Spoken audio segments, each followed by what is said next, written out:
Good evening and welcome to the November 8th meeting of the Falmouth Conservation Commission. Section 40 of Chapter 2 of the Acts of 2023 allows for the continuation of remote meetings. As such, this meeting is being held virtually via Zoom video conference and is also being broadcast on cable channel 15 and streamed online by FCTV.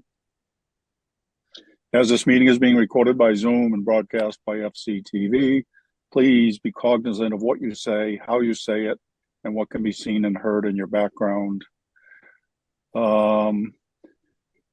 Jen's out tonight, so Alyssa is in charge, so try to be easy on her.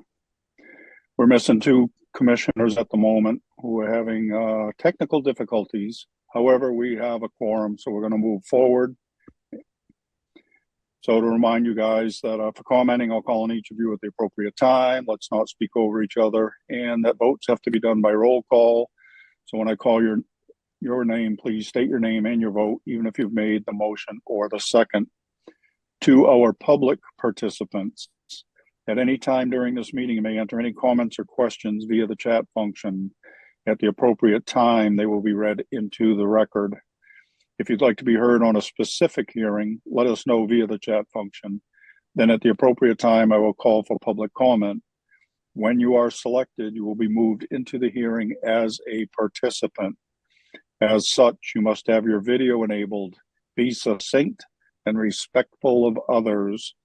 Public comments will be limited to 3 minutes each. Regarding RDAs, under a request for determination of applicability, the applicant is asking the Commission to determine if the provisions of the Massachusetts Wetlands Protection Act and/or the Falmouth Wetlands Bylaw apply to their proposed project. A negative determination is that the provisions of the Act and/or the bylaw do not apply. Therefore, the project may proceed as proposed. However, a positive determination means that the provisions of the Act and/or the bylaw do in fact apply. Therefore, the project would require a notice of intent application. Therefore, as an applicant, you really want to hear a negative determination. All right, first up, vote minutes, October 25th, 2023. Anyone? Approval of the minutes, Mr. Chairman. Patton. Bird, second. Brian, All right. We have a motion and a second to accept the minutes as submitted. Any questions or comments? And I know there's going to be at least one abstention, if not two. We're voting. Courtney. Bird, aye. Matthews, aye. Kevin. O'Brien, aye. Maury's not in yet. Melissa. Bartog abstain. Okay. Steve. Patton, aye. All right. With a quorum of 4, we have accepted the minutes of October 25th. Next up are the minutes of November 1st, 2023. Chairman, I move approval of the minutes of November 21st. Patton. Bird, Thank second. you. All right, we have a motion and a second to accept the minutes as submitted. Any questions or comments? All right. Courtney. Bird, aye. Matthews, aye. Kevin. O'Brien, aye. Still no Maury. Melissa. You're Bartog abstaining. abstain. And Steve. Patton, aye. All right, with a quorum of 4, we have accepted the minutes of November 1st. Thank you, Kristen. All right, next up is our request for a continuance for determination of applicability.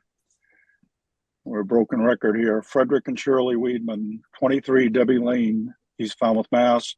For permission to pump, dry, fill, and abandon the existing cesspools and to install a new Title V sewage disposal system. Ms. Bergeron. The applicant has requested a continuance until November 29th. Bird, so move. And my question obviously is why? We're Yeah. waiting on a surveyed site plan. The site plan that was submitted was solely done by a sanitarian, but there are many resource areas that were not reflected on the original plan, and we need to know where all the buffers are and where they are. So we're Okay. just waiting We on do. a survey. I think it was a bit ambitious to shoot for this meeting, but hopefully by the Okay, next one. thank you. Patton, second. Thank you. All right, we have a motion and a second to continue this until 11:29. Courtney, Bird eye. Matthews, aye. Kevin, O'Brien, I. Maury's still out. Melissa, Right guy. Steve. Patton, aye. All right. It is unanimous with those present to continue this until 11:29. Next request for continuation of request for determination of applicability, Frederick and Shirley Weedman, 24 Debbie Lane, East Falmouth, Mass. For permission to pump, dry, fill, and abandon the existing cesspool and to install a new Title V sewage disposal system. Ms. Bergeron. The applicant has requested a continuance until November 29th. Bird, so move. Patton, second. All right. Questions or comments? It's the same situation, so. Yeah, I was just gonna say for the record, it's the same situation as the previous one. Thank you. All right. Courtney, Bird eye. Matthews, aye. Kevin, O'Brien, I. Maury. Oh, Maury's still not in. Melissa, Right guy. Steve. Patton, aye. It is unanimous with this quorum. We have continued this until 11:29.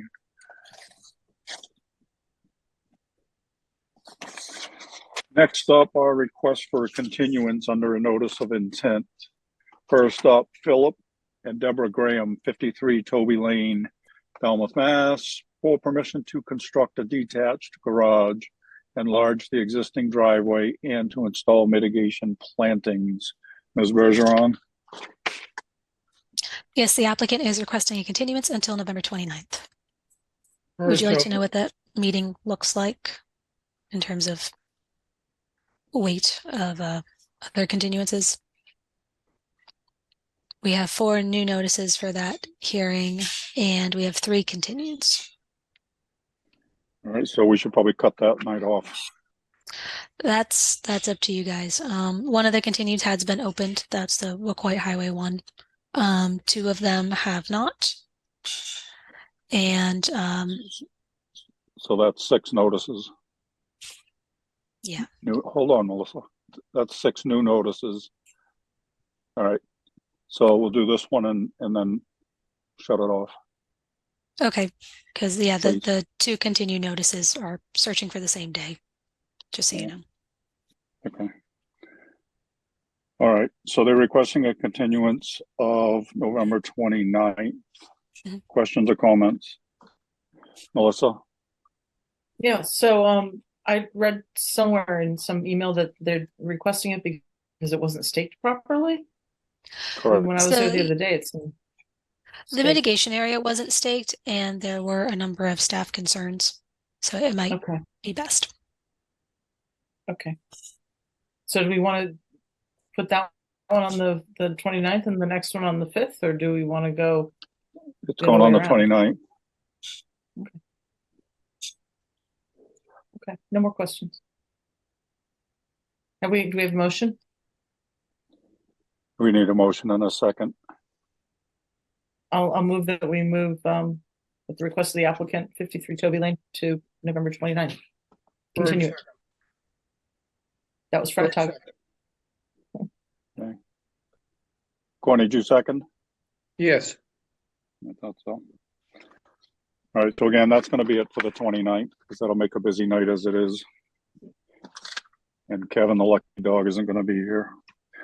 All right, we have a motion and a second to continue this till 11:29. There's no more questions or comments. We're voting. Courtney, Bird eye. Matthews, aye. Kevin, O'Brien, I. Melissa, Fred Tug, aye. Steve. Patton, aye. All right, it's unanimous with this quorum. We've continued this till 11:29. Let the record show that Maury is in the house and Betsy's in the house. Must be a West Falmouth thing. Must be. No, it's And not. Courtney beat all of us in, so. I know, I saw him think here. it I was here probably before disrupted Courtney. the system.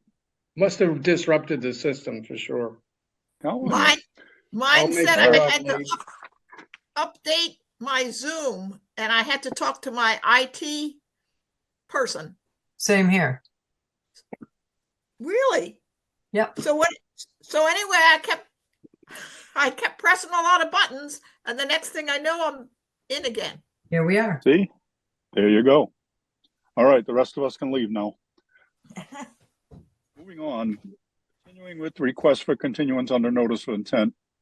Stephen Fuhrer, R&B Development, 134 Minot Road and 0 Minot Road. Map and parcel ID is 46A 02A-001-001V, Falmouth, Mass. For permission to conduct dune management and beach maintenance. Ms. Bergeron. The applicant has requested a continuance till November 29th. So All right. moved, Hawks. Second, We have to kick that out to 12/5. I'm sorry, Alyssa, tell me again, what do we have? We have 4 new. So far, we have 4 new, and as of the last 53, Toby, you have 4 continued. But out of the 4 continuances, how many haven't been opened? 3. All right, so that's Yeah. like 7 new and 1 continuance. So we don't want anything else on that night. So for 134, Steve, you're on mute. Yeah. Yep. Oh, yes, sir. This is an item that has been allowed in the past, and it's a reapplication. If that's an inappropriate statement, I don't understand why we have to continue this. 134 you're talking about? Yes, sir. Have we opened this or not? No, No. it hasn't been opened. It wasn't staked, and per everyone's comments on the last 2 hearings, we recommended to the applicant that they continue to properly stake the site. Okay. Well, Mr. Chairman, we have a load coming up. I completely agree Yeah. with your position about staking, but this is we've done this before. Just thinking. Yeah, no, I hear you. Here's my thought though is if we were to say we'll go ahead and hear it tonight, we've already told the applicant that it's going to be continued. That makes it easier for me. Thank you. No, I don't know that I've encountered this before. So Well, I just don't want to bury us on the 29th. I mean, it's going to be a midnight show. Courtney? yeah, in effect, doesn't the procedure is that the applicant has to request They did. continuance, is that correct? Yeah. did. So, the only thing I can see is that procedurally, we'd have to deny the request to continue it to that date. If the applicant's representative is here, we can open it, and then he can ask for a continuance, and we can agree on a date. No. Procedurally, he already asked for a continuance. That's a non-issue. But he asked for the next meeting. But our next meeting, we're getting buried. So Yeah. Why don't we decide? well, no, that's what I'm saying. they're supposed to decide, but since you can't do it to the next meeting, right? And then if they can't be at that meeting, they can request another continuance. Yeah, I mean, we always try to accommodate people, but Yeah, Why I don't can't we want to just stay up move until this- midnight to accommodate people. I mean, Why they can't we just requested a continuance and we can't fit it in. right. Yeah, I mean, it's not our fault that they didn't stake it properly beforehand. If they had staked it, we'd be talking about it in 10 minutes. So, let's just put them in on December 6th. 6th. And, I mean, Not gonna, I'll make All a right. motion. I'll make a motion to continue this hearing. I don't even know what hearing it is. I think Maureen has to repeal her motion first. And you have to repeal your second. I'll withdraw my motion for the And I'll, continuance. I'll withdraw my second and I'll make a motion to continue this hearing until December 5th. Carla Hawk, Sixth. second. 6th. 6th. All right, we have a motion and a second to continue this hearing until December 6th. Any other questions or comments? We're voting. Betsy, Gladfelter, aye. Courtney, Bird eye. Matthews, aye. Kevin, O'Brien, aye. Maury, Carla Hawk's eye. Melissa, Fairchild, aye. Steve. Pat and I. It is unanimous. We have continued this hearing until December 6th. Next up are requests for determination of applicability. First up, Harborhead Tennis Club, Inc., 25 Old Dock Road and 13 Nashwina Street, West Falmouth, Mass., for permission to install a bamboo root barrier. Ms. Bergeron. Staff recommends a -3 under the state and a -2 under the bylaw. Resource area boundaries are not confirmed. Bird, so move. Carla Hawk, second. All right, we have a motion and a second to accept staff's recommendation. Questions or comments? All right, we're voting. Betsy, Gladfelter, aye. Courtney, Bird eye. Matthews, aye. Kevin, O'Brien, aye. Maury, Carla Hawk's eye. Melissa, Fairchild, aye. Steve. Pat and I. It is unanimous. We have accepted staff's recommendation. Next up, Christina O'Connor, 37 Fells Road, Falmouth, Mass., for permission to vista prune according to FWR 10.1810B. Ms. Bergeron. Yes, the applicant is requesting a continuance until November 29th. So moved, Carla Hawk's. Pat and second. Thank you. All right, we have a motion and a second to continue this until November 29th. Questions or comments? We're voting. Betsy, Gladfelter, aye. Courtney, Bird eye. Matthews, aye. Kevin, O'Brien, aye. Maury, Carla Hawk's eye. Melissa, Fairchild, aye. Steve. Pat and I. It is unanimous. We have continued this till 11/29.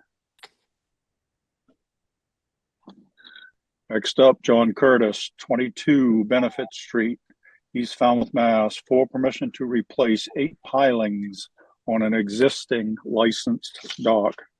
Ms. Bergeron. Staff recommends a -3 under the state and a -2 under the bylaw. Resource area boundaries are not confirmed. Bird, so move. Carla Hawk, second.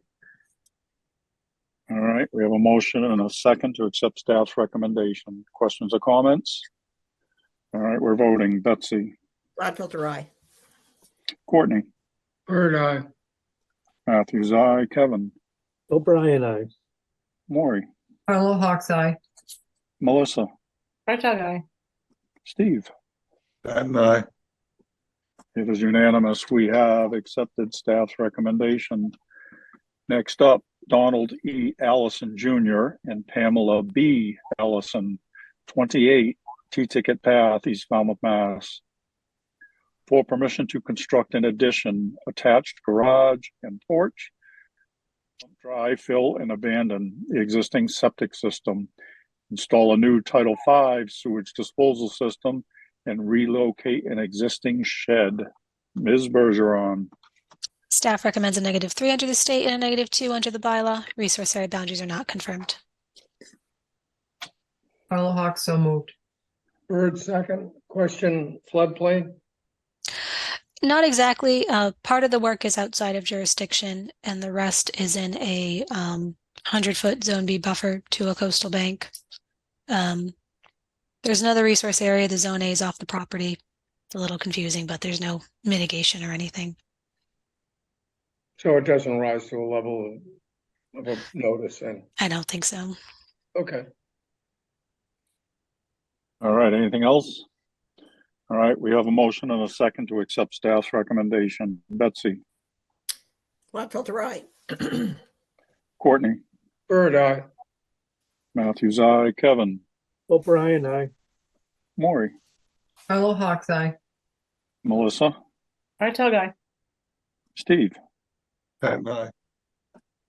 It is unanimous. We have accepted staff's recommendation.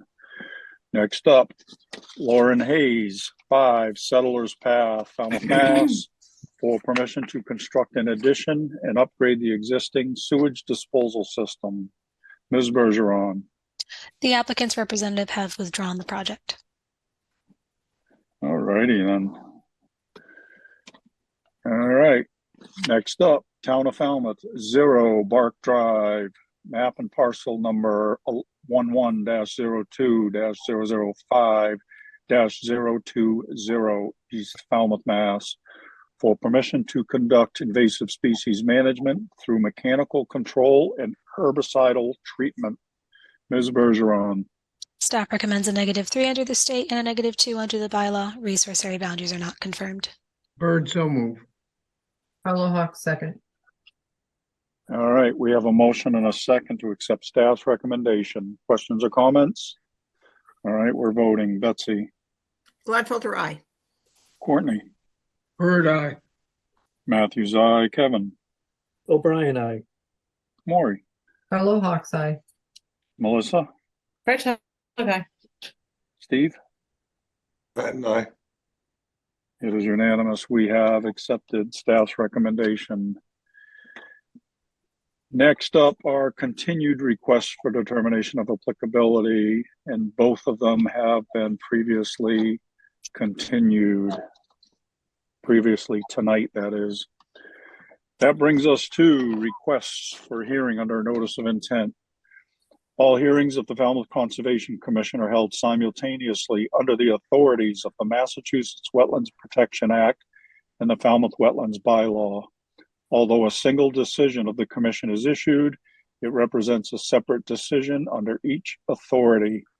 As a reminder, public commenting is limited to 3 minutes. So I encourage you to stay within the purview of this board, which are the rules and regulations of the Wetlands Protection Act and the Falmouth Wetlands Bylaw, and how they pertain to a particular application. The chair reserves the right to stop any commenting that is disparaging or inconsequential to the hearing. First up is Jim McLaughlin, which I believe represents the Town of Falmouth. 0 Surf Drive, map and parcel number 47-07-027-000, Falmouth, Mass, for permission to reconstruct and repair the stone jetties at the inlet of Salt Pond. Ms. Bergeron. Thank you. I have promoted Trey. I'm going to try Trey Ruthven up to present the project, and Jim McLaughlin from the DPW is also here. All right. I don't see. Oh, okay. Trey, you're up, sir. Thank you. Jim's not here. Jim wanted to say a few words to start with, but it looks like he's not here. Yeah, I don't see him yet. So Here, we just don't see him yet. all right, there he There he is. is. There he Sorry, is. Jim. All I right. was gonna say he must be in West Falmouth. Exactly. Mr. Chairman, thank you for hearing this tonight. I'm James McLaughlin, Town Engineer, and we're here requesting permission to re-permit this project that has an order of conditions that's expired during the pandemic. It's for reconstructing the existing jetties at the Salt Pond Inlet. These are a jetty. This is a jetty system that requires frequent removal of sediment in the inlet, and it's a difficult area to get equipment in and clean out on a regular basis.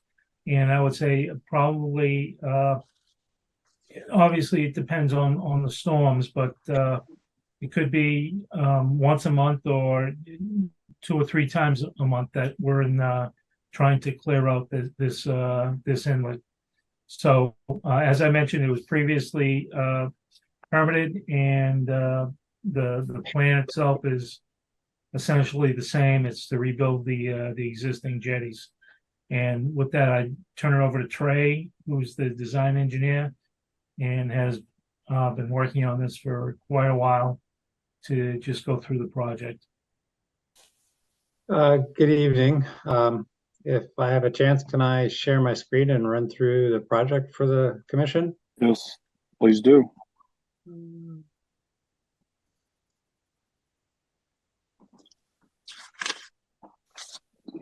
All right.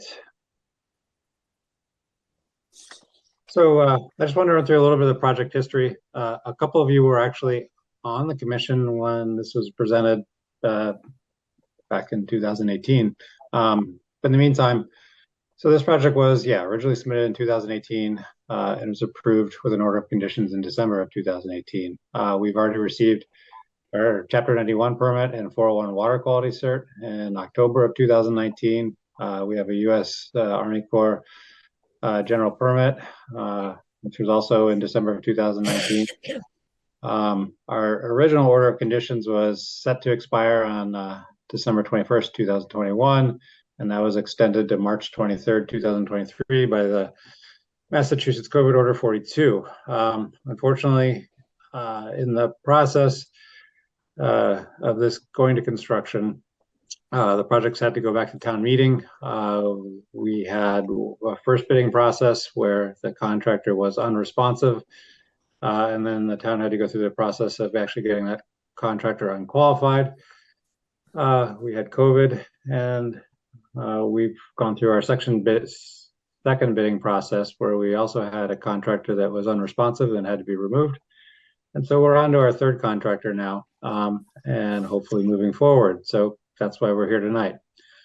The notice of intent that is in front of you is largely the same as it was prior. The only updates are relative to we updated the plans, and we've identified a few of the staging areas which came up in questions earlier on, and then our comments from DMF and Natural Heritage, which I'll get into in a little later.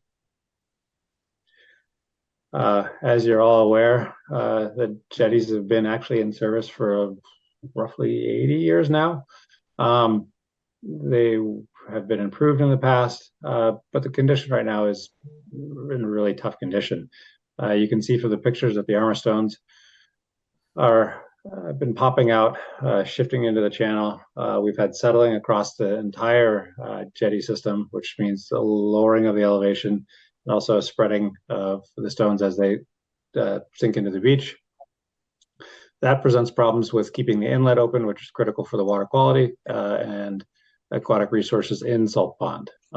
As Jim mentioned, dredging is a regular occurrence here. It's generally caused by two things. One, we have sediment transport moving along the beach that will clog the inlet during significant storms, generally nor'easters. And we'll also get a lot of vegetation, which can actually form and get stuck in the inlet, which then will block water in and out. You can see here in the upper photo a bit what the inlet looks like after a storm. You can see the piles of sediment over to the left-hand side. And on the bottom photo, you can just see the armor stones that are sitting at low tide within the channel, kind of obstructing tidal flow. Part of the problem is Salt Pond has a very small tidal prism. And by tidal prism, I mean the amount of water that comes in and out through a tidal cycle. And so with that small volume, there's not a lot of velocity force to actually dredge the sediments out that end up in the inlet. So part of the reconstruction is to reline the bottom of the channel with rock, which will allow for easier maintenance by DPW, which will also keep the inlet open, improve water quality, tidal flushing, allow species to migrate in and out of the pond, and generally improve the overall quality. Here's a quick view of what's proposed. The important things for the commission are we're rebuilding these structures in the existing footprint that they are currently in. the structures will remain the same. They'll still have the same 1-on-5 slope on the sides. The crest elevation will still be +5. The lengths are not going to change. So the structures will be rebuilt to their existing Chapter 91 license plan form. Here's cross sections. On the left would be the western jetty. On the right would be the eastern jetty. And section VB is actually a little further out on the western jetty. You can see the crest width same 6 feet, 1-on-5 slopes. The elevation, we're going to a more modern construction method of having a bedding layer with geotextile, which was not used originally. But with the footprint we have, we can accommodate all of that in there and not change anything. And as you can see in the center where the channel is, we'll have that line, which will actually greatly aid DPWs of keeping that inlet maintained and functioning moving forward. Relative to this project, we're going to be impacting 5 resource areas: coastal beaches, barrier beaches, land subject to coastal storm flowage, land under the ocean, and resource area buffer. The project will only generate temporary impacts. The structure will be placed back to the elevations they were. The beach will be restored to the existing elevations it was. The parking lot across the street, which will be used for staging, will be returned to the condition it is, and the contractor will be prohibited from actually extending any of his work areas into the existing vegetation that's on the outside. So by and by, this project will not affect any of the storm functions of Barrier Beach or the coastal beach. It won't affect storm surge pathways. It's not going to affect sediment transport along the surf drive or jeopardize any of those functions that those resource areas are responsible for. One interesting part that's come up since this project's been submitted is Natural Heritage has identified a species of concern that was not identified during our last conservation hearing. And this is for sea beach knotweed. I'll get into exact details a little bit later on. But one of the questions was, what is our exact footprint for construction and construction staging? You can see that identified in the aerial photograph in red. The construction limits are set by the property boundaries the town has. On the eastern side, as we're all familiar with, there's the timber structure. It's a wood pile system. It's for a house foundation, a dock. It's been in place since just after Hurricane Bob, and it's been there. So with that structure in place, we really have no access for equipment over there. On the western side, the town's property boundary actually runs through the jetty, but the town has secured an easement with the neighboring property to allow construction access through there, which will also be allowed for maintenance. On-site construction staging will happen in the parking lot immediately across Surf Drive. The contractor is going to have to use construction fencing on the perimeter of the parking lot, and he will be restricted from venturing into any of the vegetation that currently exists on the outside of the parking lot. The fence will serve as a demarcation barrier, but also a visual barrier as they're moving equipment around. The town has granted the contractor access to DTW's lots if extra storage is needed. They will also have a construction trailer further down on Surf Drive at Mill Road, where some equipment can also be stored. But in either case, we will not be affecting the adjacent resource areas for this. Some of the minimization impacts of the resource areas is the inlet's going to remain open during construction and repairs. Jetty repairs are not going to result in any permanent changes to symmetry, topography, or functions of the beach. There's going to be no impacts to water quality, water circulation, distribution of sediment grain size, or fisheries habitat. We've not heard from DMF this go around.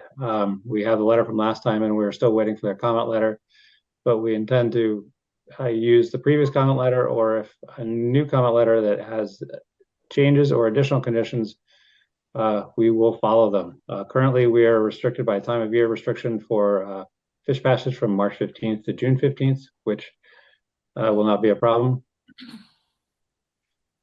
Relative to natural heritage, we'll have a time of year restriction from April 1st to August 31st for state and federal listed shorebirds, which are piping plovers and terns. As I mentioned earlier, we've had a new identified species of concern on site, which is sea beach knotweed.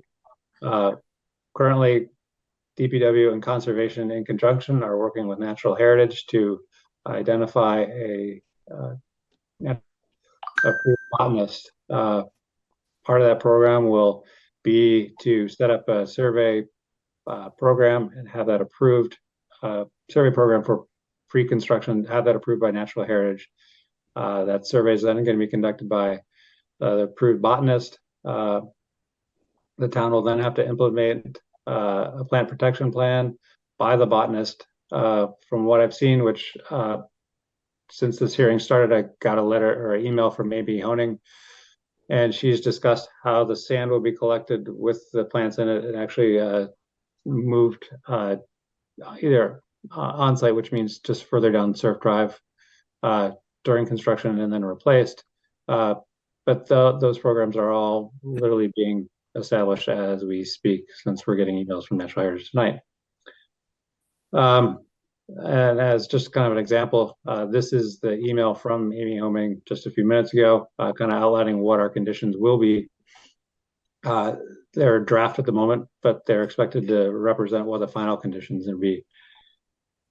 The town is under kind of a time crunch with time of year restrictions. And so even though we've not received final comments from Natural Heritage, my suggestion is for the commission, if they approve this project, is that we issue the conditions that the project will conform to DMF's and Natural Heritage special conditions as they set forth, which can be determined and then approved by staff going forward. Other than that, I'm open for questions if you have any.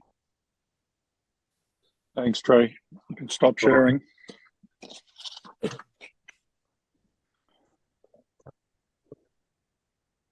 Ms. Bergeron.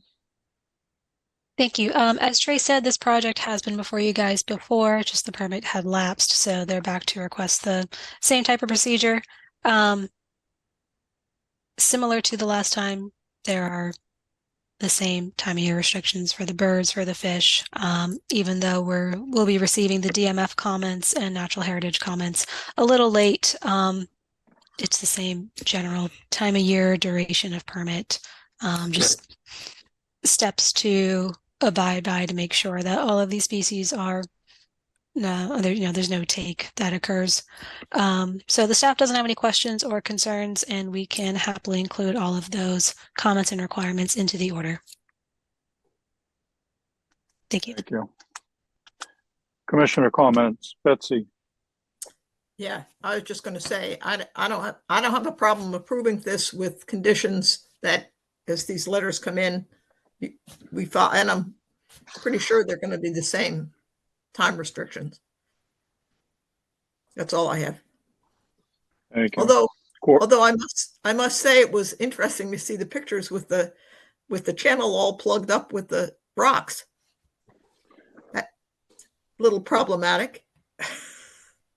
Yes, this has been on the town's radar since 2015, and it's just been a slow process of town budgets, permitting, and as I kind of outlined earlier, the rocky path forward. Sorry for the pun, but well, hopefully we can eliminate that. I am very hopeful. That's all, Jamie. Thanks. Thank you. Courtney. No questions. All right. It's unfortunate this couldn't have been just extended 6 months ago, but here we are. Kevin. No questions, Mr. Chairman. Thank you. Thank you. Maury. No questions or comments. Nice presentation. Thank you. Thank you. Melissa. Yeah, nice presentation, Trey. I do have a question or two though. And just bear with me, commissioners, since I'm going to play a little bit of devil's advocate here for a second. I found it unfortunate in the package that back in the 1940s, the town decided to close off the original inlet to the salt pond and give it a new inlet. And being a fan of barrier beaches myself, I mean, the actual life cycle of a barrier beach includes moving inlets and then also having the shoreline wash over the dune and fill in the backside eventually. So my question to you is, why are we doing this? What happens if we don't do this? Why should we do this? Because we've been investing so much money to keep it open for so many decades. If this is what Mother Nature wants to do, then why are we doing it? So if we were obviously, as we can see all across town, most of our inlets have all been structured and held in place. And as we're all aware, that's largely due to development on either side of them, and limited room for the inlets to naturally migrate. If we were to let the inlet to Salt Pond close, it would likely remain closed for a fairly long time until we got enough water built up in the system, which means we would actually start having flooding on Mill Road and all sorts of areas in town before it could actually kind of punch through and reestablish an inlet. The big problem with coastal ponds when this type of management is selected, especially with the development we have around, is we're going to start seeing that the pond moving from kind of a salt brackish areas where we have it to fresher up in the upper areas, is that we're going to start seeing these drastic changes from fresh to salt, which is going to actually cut the productivity of the pond. It's going to present more water quality issues relative to the barrier beach eroding or moving back. We're not stopping that process from happening. I mean, as you can see, and the town's done lots of work on Surf Drive. It's low. The town's got to, in the near future, make some decisions about how we're going to move forward. But currently, if we have storms, and as we have in the past, I've been there when the Surf Drive literally washed over. It put sand in the parking lot, put sand in the pond. So those functions are still taking place. We have not really altered that at all, having Surf Drive or the houses in place, especially at Surf Drive, where most everything is elevated, which is actually good for the barrier beach.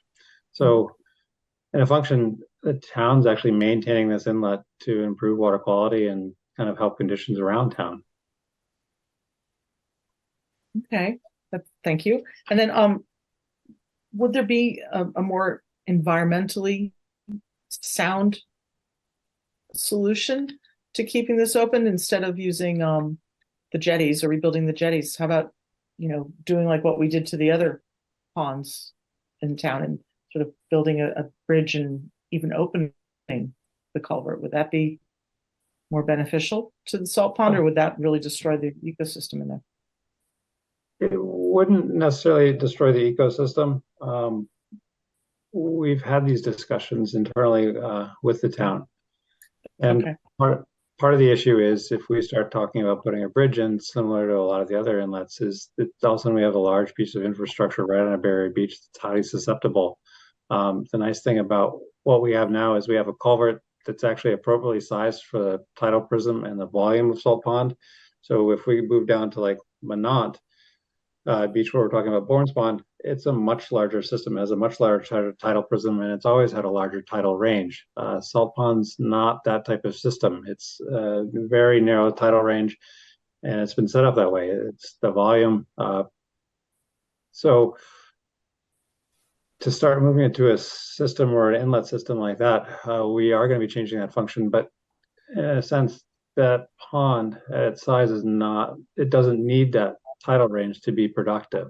So in a way, this is the way of moving forward, keeping the pond productive, keeping that fisheries habitat productive, and minimizing our impact at the spot, but overall on Surf Drive. Okay. Thank you, Trey. That's it. No more questions. Thank you. Steve. No questions. Thank you. Thank you. Ms. Bergeron, is there anything in the public chat function, please? I see nothing in the public chat, and there are no hands raised. Thank And you. I'll make a motion to close the hearing and take it under advisement. Heard second.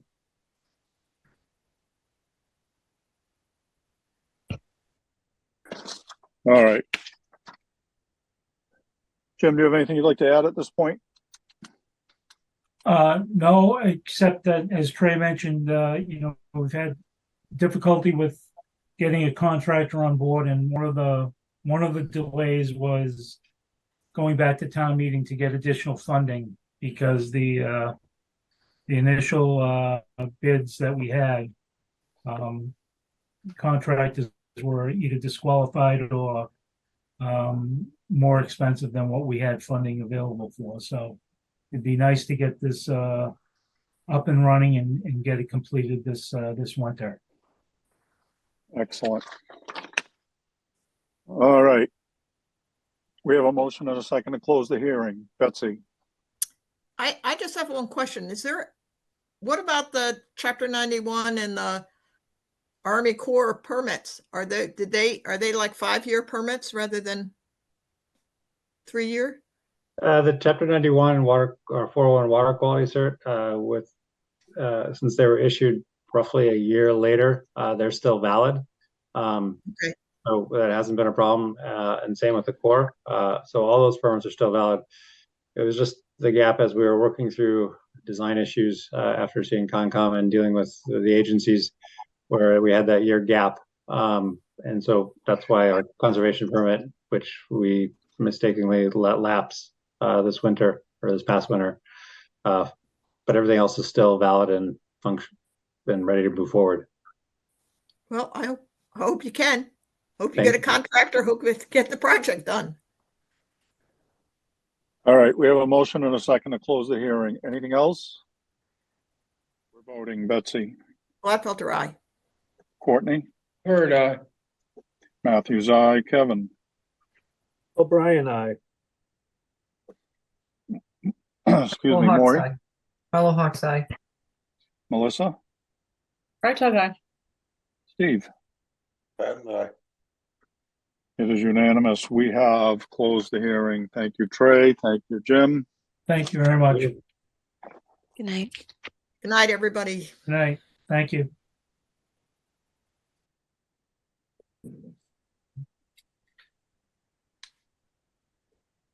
All right, next up, Melissa Odell and Vincent Odell Jr., 54 Sam Turner Road, Falmouth, Mass., for permission to raise, R-A-Z-E, an existing single-family dwelling and construct a new single-family dwelling with a deck and screen porch and to reconstruct the existing garage. Ms. Bergeron. Thank you. I have promoted Tom Bunker to present his project. Tom, is there anyone else I'm promoting? Yes, I think I just saw a text message or something. Bob Ament is Yes. in the audience somewhere. I'm coming for you, Bob. Okay.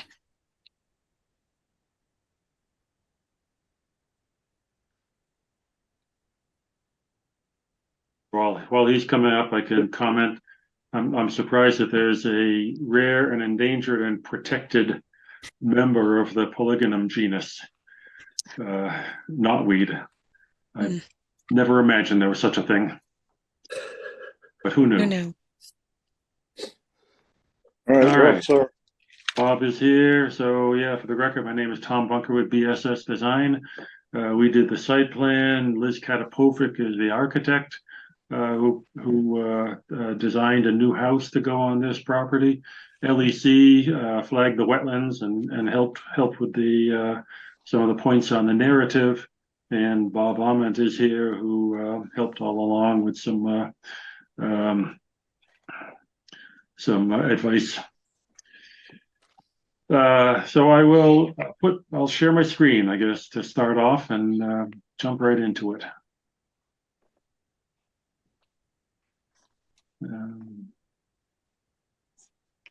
Okay, so just as a general location, you can see from the GIS map, this this road, 54 Sam Turner Road, is actually well off of Sam Turner Road. If you found out, if you drove up there, there is a little signpost up there that says Williams Hollow Way. And this is the site down in here. And you can just zoom in here. This is on the north shore of Crooked Pond. And you can see there's a wetland back here, a certified vernal pool in this wetland, and that standing water in the spring is quite expansive, almost up to, in some cases, right up to the edge of the BVW. And there's wetland off to the west, and of course the pond on the south side of the house. Let me see here. I'll put our plan up. So this plan, well, actually, that's just sheet 2. I can, let me see if I can pull up sheet 1 for a second.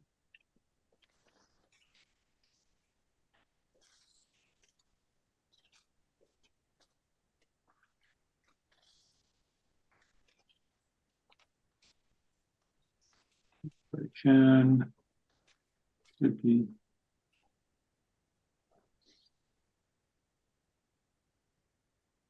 Looks like it's the same one. Well, Just need to scroll up, Tom. I don't know. Oh, you know, Bob, you're right about that. I had it. Yeah, you're right.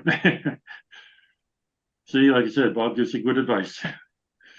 The entire site is as shown on this plan, and we have previously, a couple of years ago, we got approval or an order of conditions to upgrade the septic system, and that was just the first step in this process, just to make sure that first the septic system could be done. And of course, with the wetland down here, the only place we could put the septic more than 100 feet from any wetland resource areas up here, and so it's basically just a septic tank and pump chamber that went up.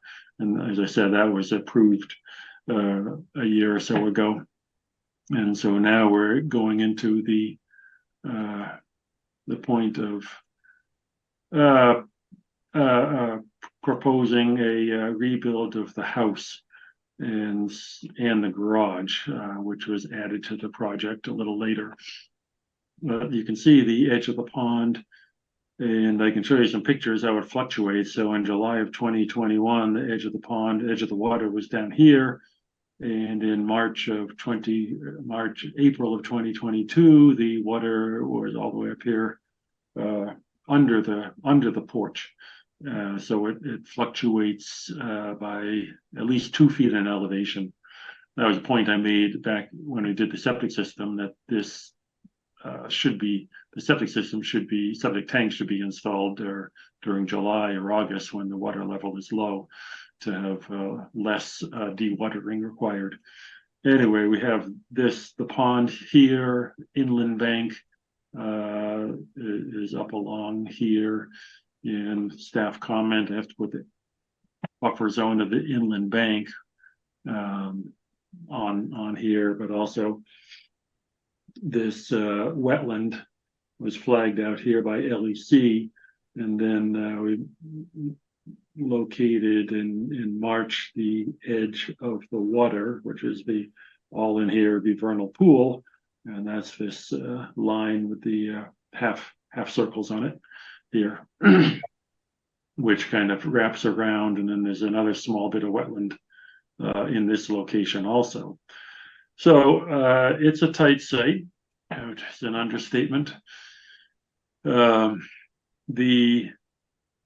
The shaded part of this house is the existing house, which goes out here, and it goes out over the water at the high water level. And then the heavy line is the proposed house. And so it does pull back from the pond, but also keeping close to the same location, and that is not coming closer to the resource areas, any resource area. I can, if you have a general overview of the site, I can go to the other sheet. So this is what was the existing existing house is here. There is, aside from taking off the porch, there are two porches here, which is over the pond at certain times of some years. There are also these concrete stepping stones in there, which I'll go through a couple of pictures here.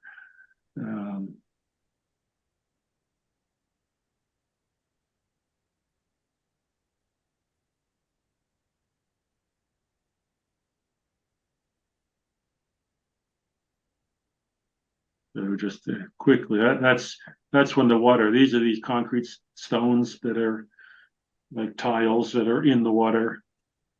You can see the water coming up under the house from one side, and there's probably at a different time it doesn't quite show it coming up to the house, but you can see the stain on the footings here, and it does come up and under the house at times. But of course, at other times it's like this. This was in July of 2021, I believe, down here. So it does fluctuate quite a bit. And of course, this, I suppose, would be a good time to do some of the work when it's not in the water. But I had sent NHESP a copy of the notice of intent, and thinking with the exemption, it would be exempt from review if all work was taking place within previously disturbed areas, which it is. But I got a call, and it was explained to that being in a resource area such as the pond, the exemption was was not valid, and so they're reviewing it, and there are some plant species. I don't know which ones, and they weren't named to me, and some of these up here may or may not be those plants. But anyway, it is being reviewed by Natural Heritage. Last of the staff comments asked for a copy of the NHESP's comments, which of course we haven't gotten, but they're looking at it now. It was suggested, I noticed on the Natural Heritage comments from the other project, that a time of year restriction might be appropriate, and also a botanist looking for actual evidence of or finding where any populations of these plants occur. So anyway, that's those pictures back to here. So you can see during the high tide line or high water line, this is the work that's occurring in the pond, and needs more attention. And moving over to here, so I'm trying to go slowly. Jen gets seasick when I pan around too much. The proposed site is here, and with the old house outlined. Unfortunately, it's not in color very well, but it's moving back 5.7 feet from where the edge of the porch is right here, and it's 5.7 feet back.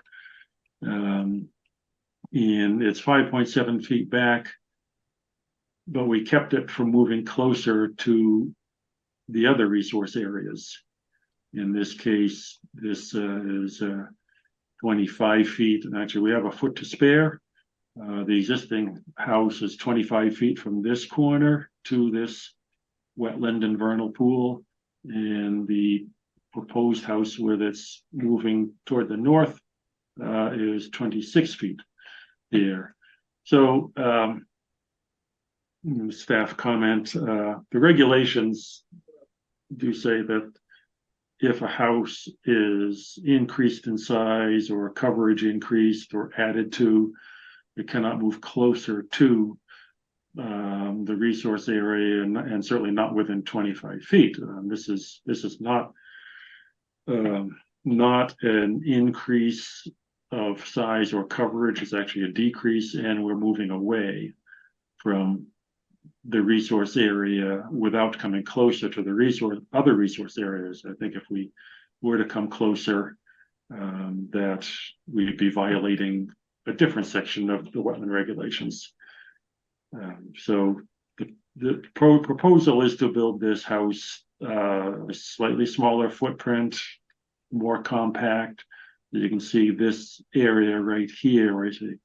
357 square feet will be filled up into this corner of the house, and 420 square feet will be removed from this side of the house. And of course, that will be planted with bearberry, butterfly weed, and then some, which is not mitigation planting.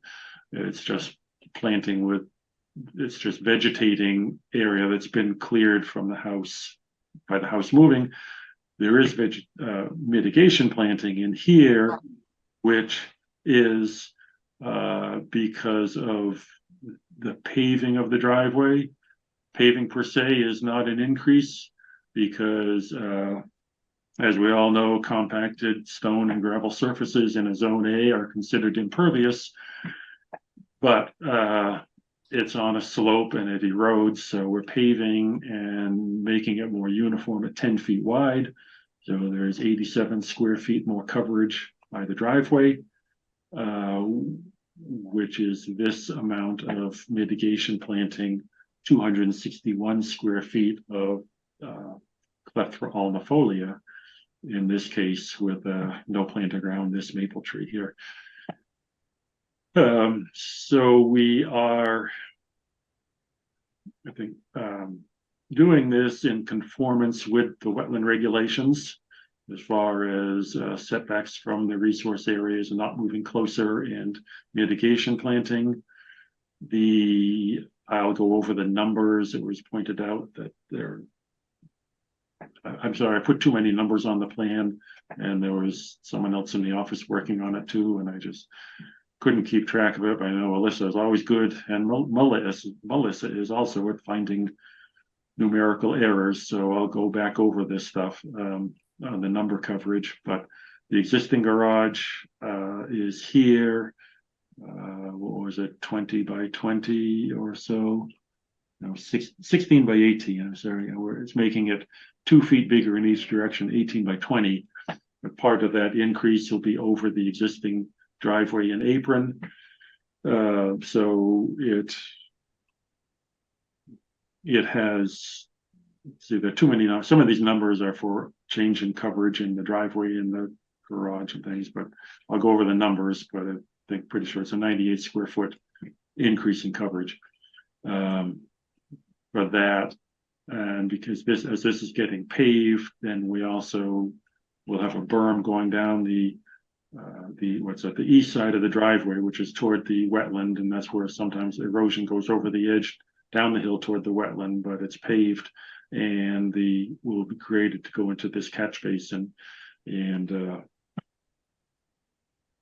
the water will be contained and not erode anymore, not carrying silt and sediment, and this drainage system can take some of it, but nothing to fit on the site to take all of the drainage.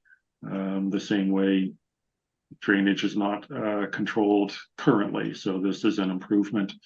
And the house has some the existing house has no drainage, and we have two leaching areas here. These are shallow infiltrator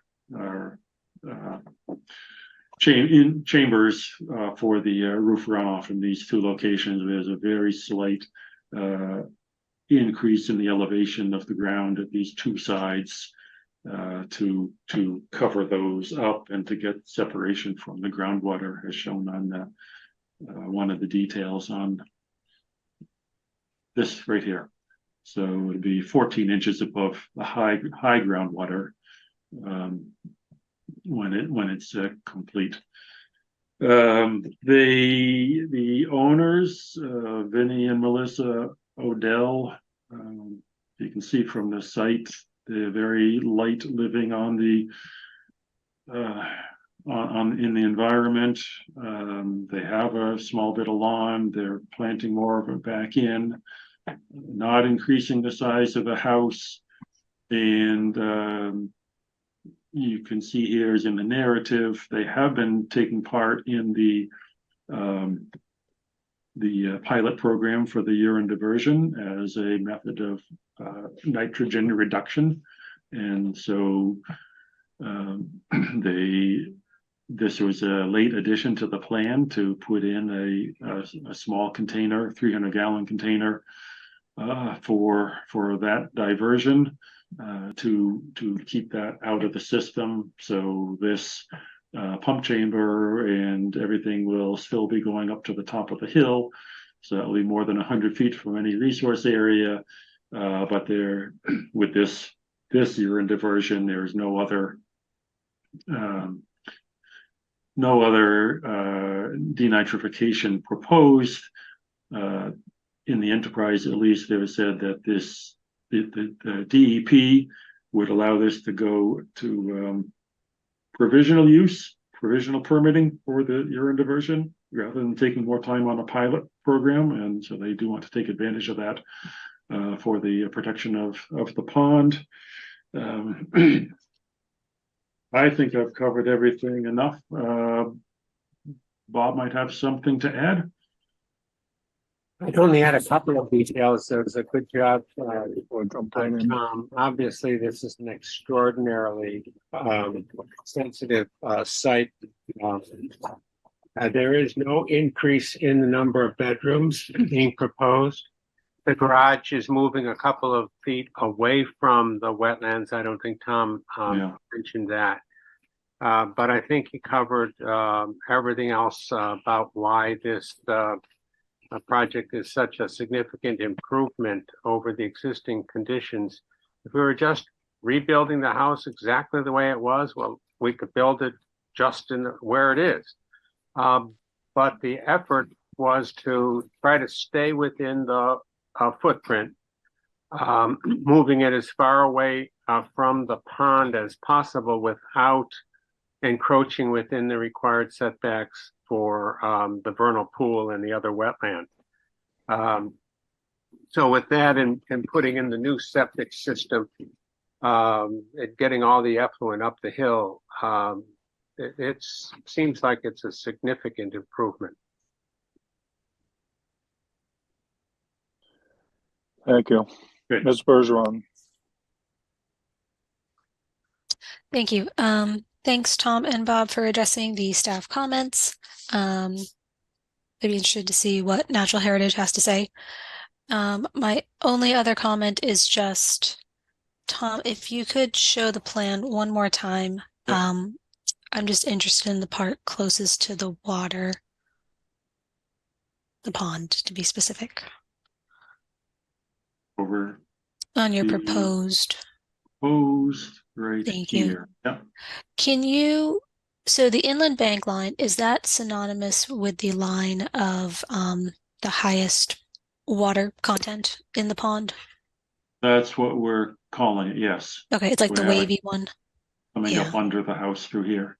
Okay, and then just to understand, in that closest corner where you have a 3-foot mark, how far from that line would you say? Maybe like 2 feet? That probably might be about only 2 feet there, yeah. Okay.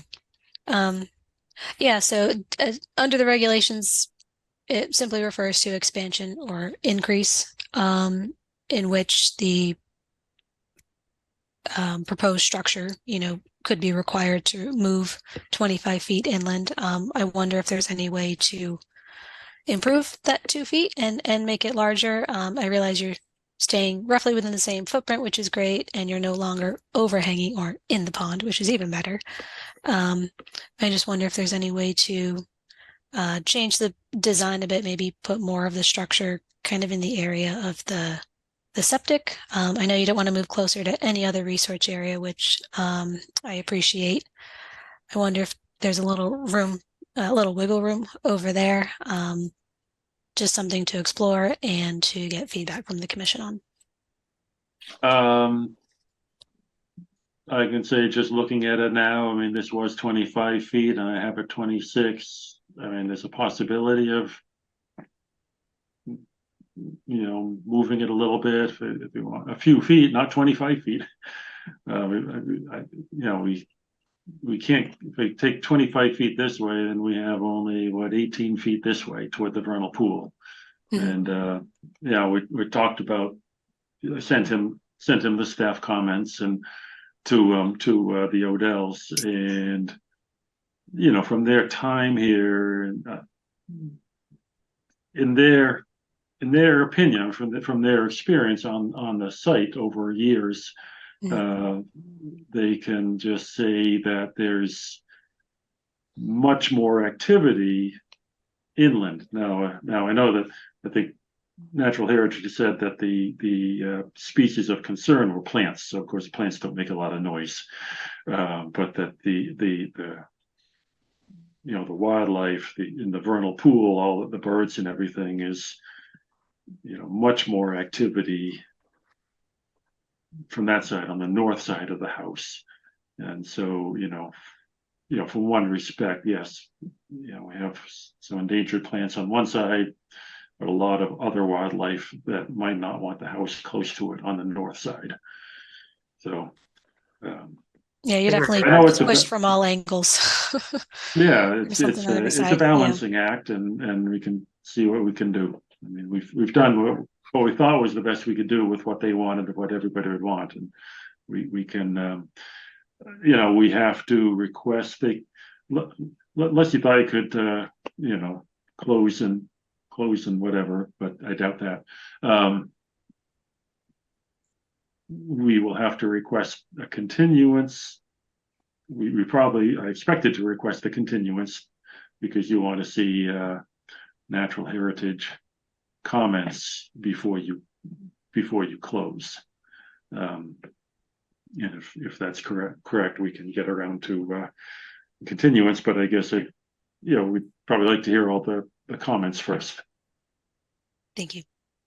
If I could add to your question, Alyssa, about moving the house, we obviously could only move it maybe a little bit further.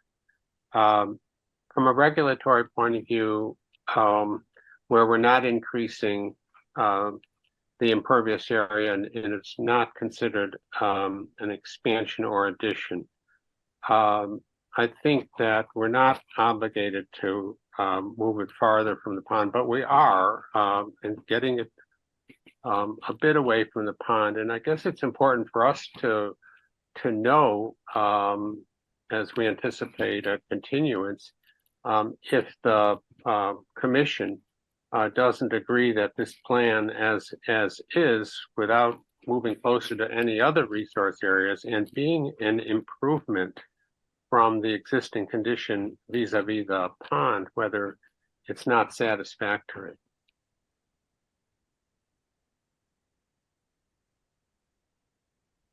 All right. Commissioner comments. Courtney. It's a tough site. I think Tom's done a reasonable job of trying to make a silk purse out of a sow's ear. I wouldn't call it a sow's ear. That's a really nice, beautiful. Maybe I wouldn't gilding the lily. I think it's an unbelievably spectacular site, and it happens to have a house that was built there 50 or 60 or more years ago. It never would be allowed today, but it's there, and it's peaceful and it's private. It's pretty spectacular. So I wouldn't describe it in a negative. No, and it's I'm using the saying, you have in a sense, what I'm really saying is you have a very difficult challenge here, and they've done a reasonably good job with it. Thanks. I agree with you. I agree with your analysis of the site. All right. You good, Courtney? I'm good. All right. All right. So I agree with what you said about the an increase or an addition.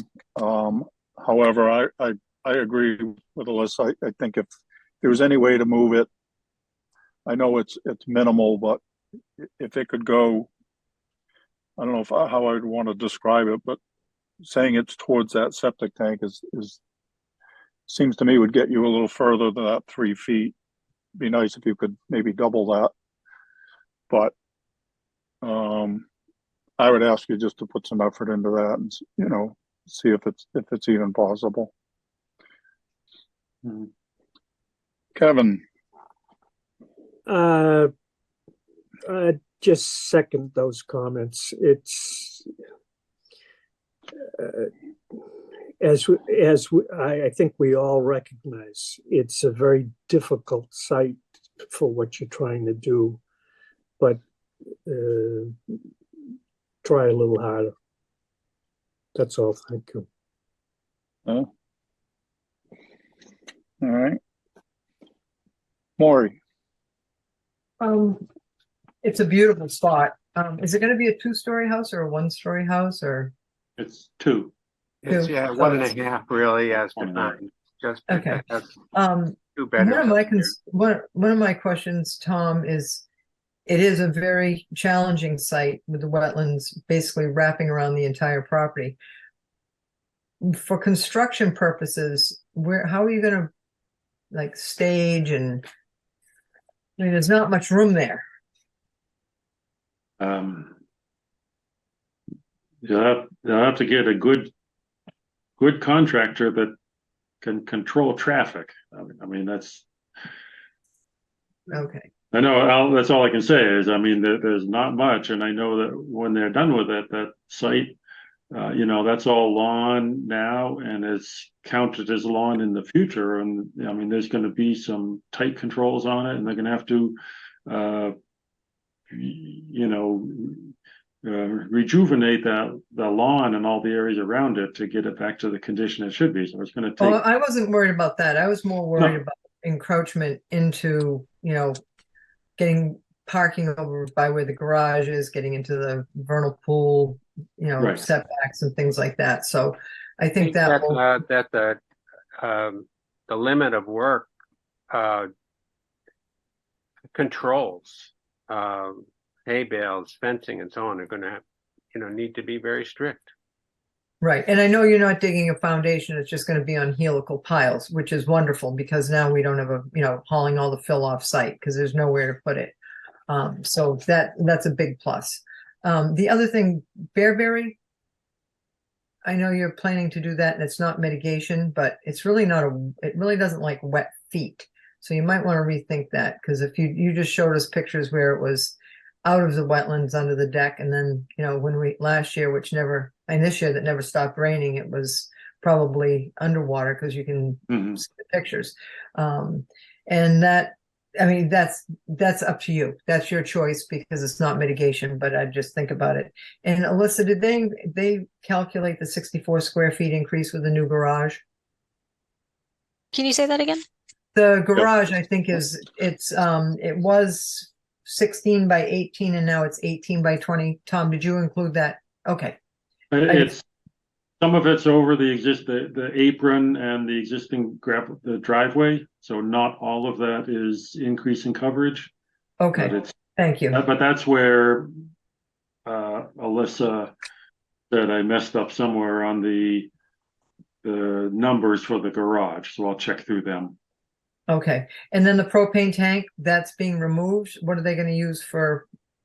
They hope to. When the septic system was approved, we had a location for an underground tank up at the top of the road. Okay, and so that's going to be maintained. Okay, it'll come in through a pipe.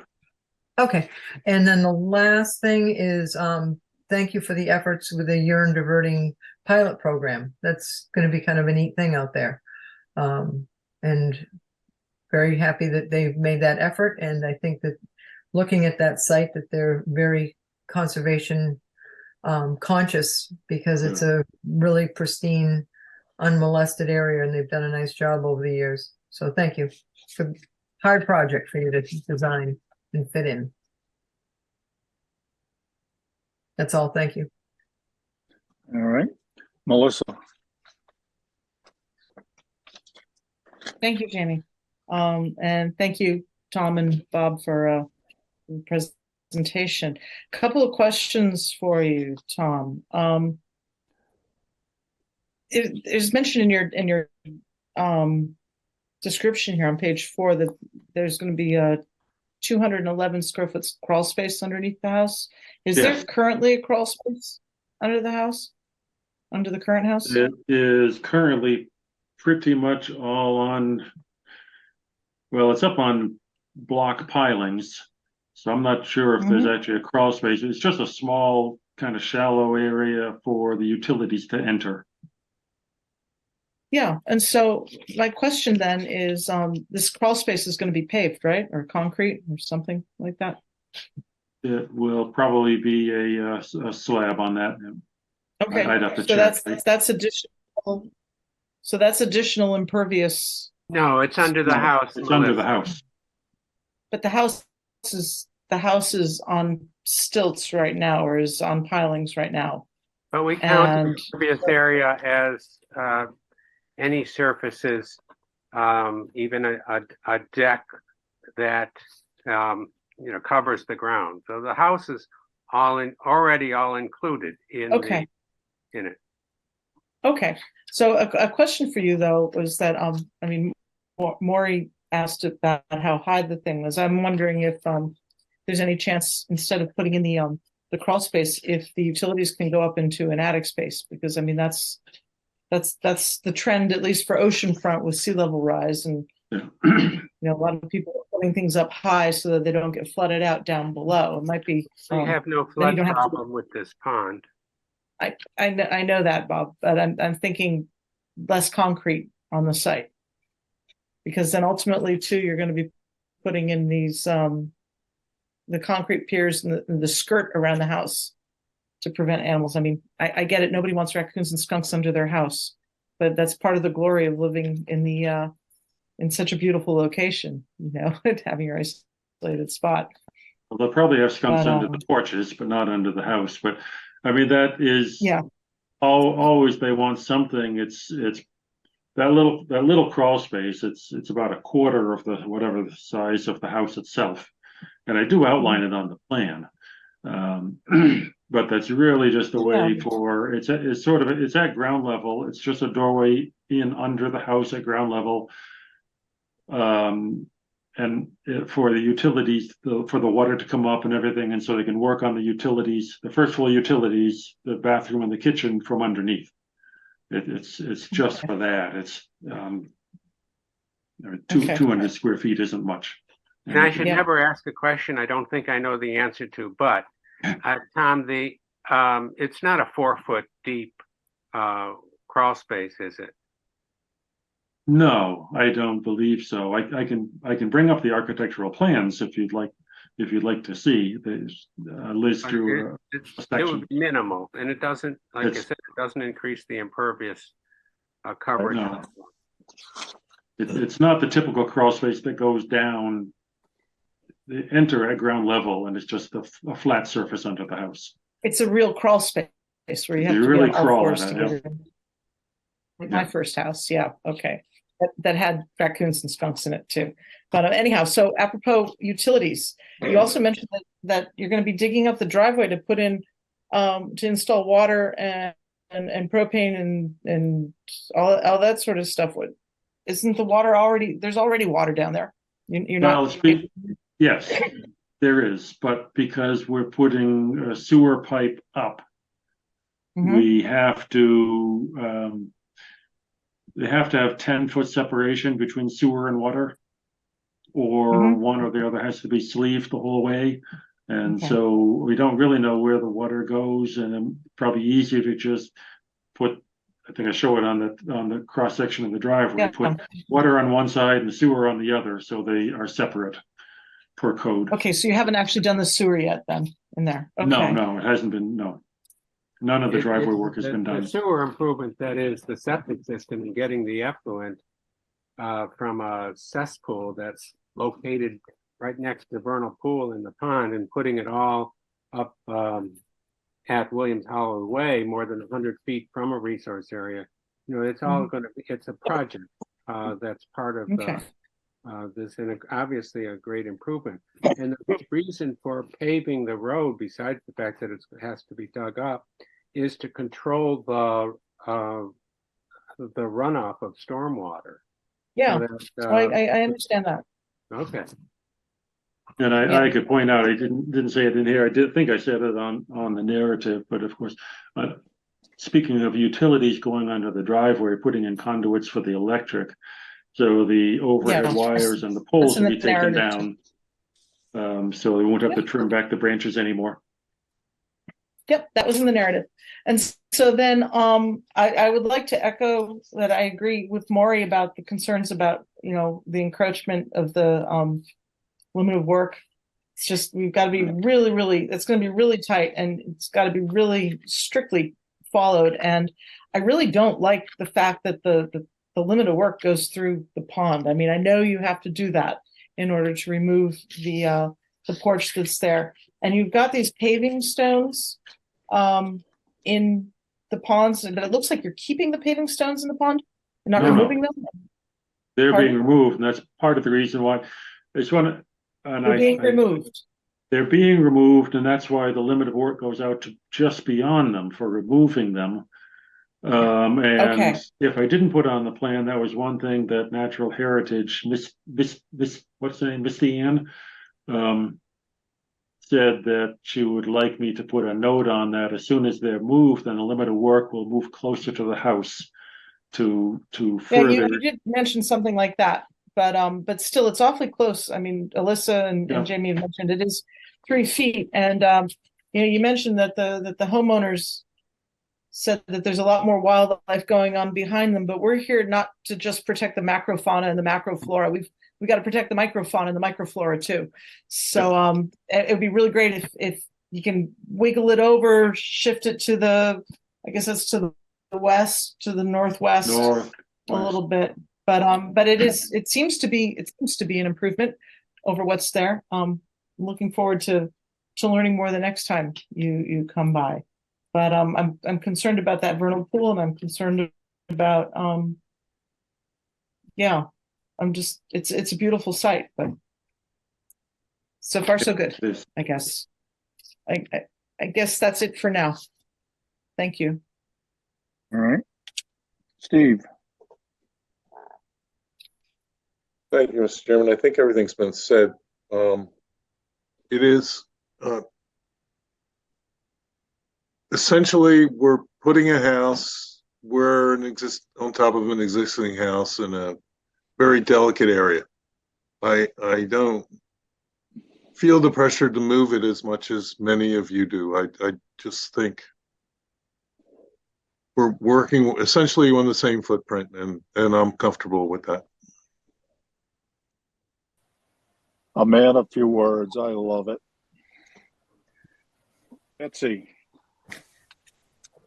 Tom, I think you've actually done a fabulous job. Thank you. When I go to a site, I look to see what the resources are. And the fact is, if you start wiggling around and impact the vernal pool has a lot of microfauna in it as well. Well, Steve said it the best way. You have a house, you're going to rebuild it in the same footprint, essentially, but pulling it back from the very edge of the water that comes up, when they have a high water table.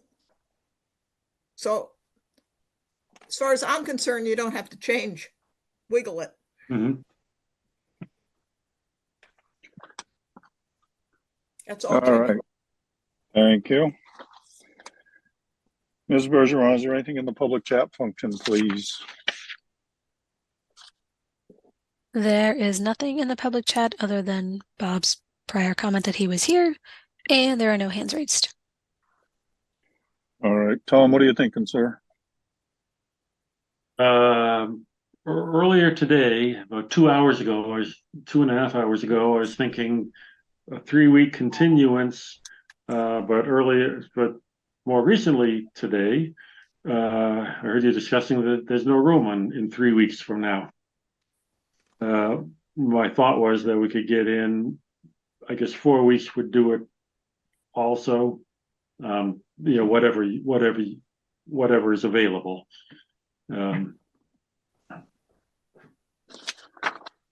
We have to at least get a continuance to wait for Natural Heritage comments, which if we were only waiting for that, 4 weeks might be enough. but 30 days is, their review period is actually 2 days longer than 4 weeks.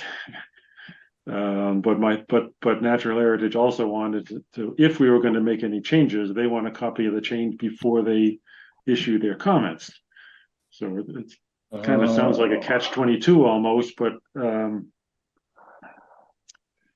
don't know, Bob, do you have any thoughts on this? Well, I think we need to assume that Natural Heritage is going to take their whole time, and we're going to want to react to their comments. The staff wants to see it. So, I think if looking at the dates, maybe 1, 2, 3, maybe the 13th of December is a good date.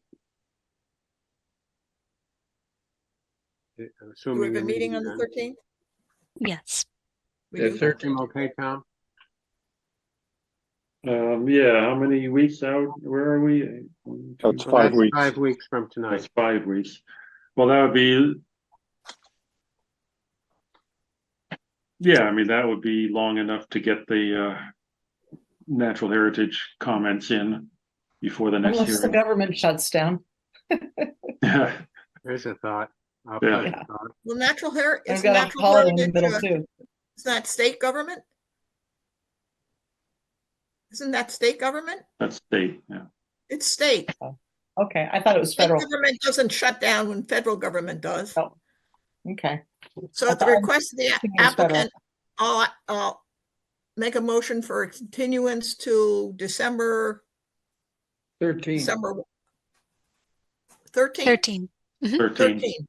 Thank you. Carlos, second. All right, we have a motion and a second to continue this until December 13th. Any other questions or comments?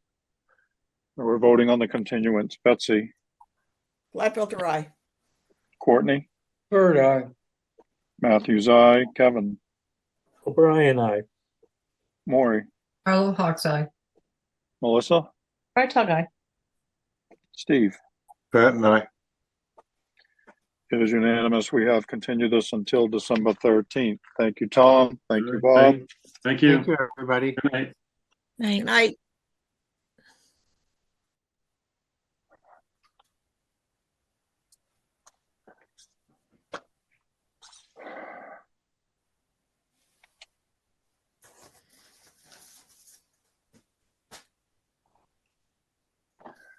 All right. The next two hearings had been previously, well, earlier tonight, continued.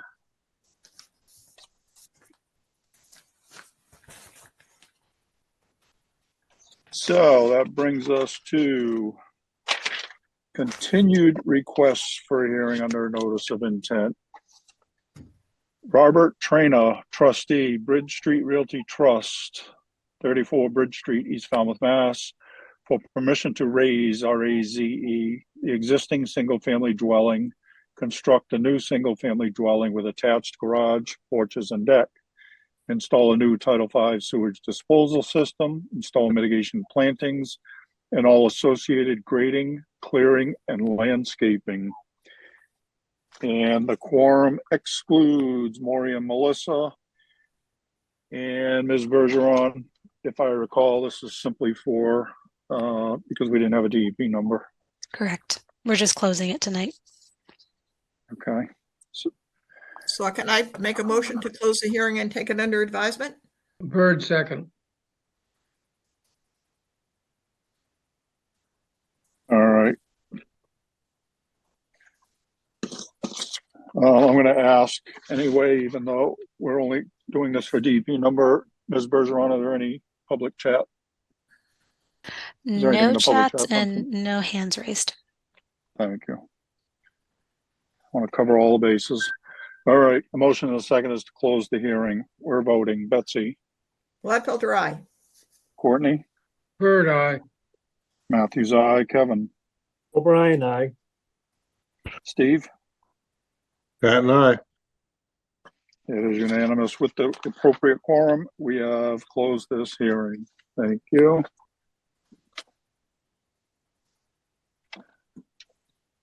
Next up, Timothy Peterson, 40 Associates Road Nominee Trust, 40 Associates Road, Falmouth, Mass, for permission to conduct invasive species removal and restoration.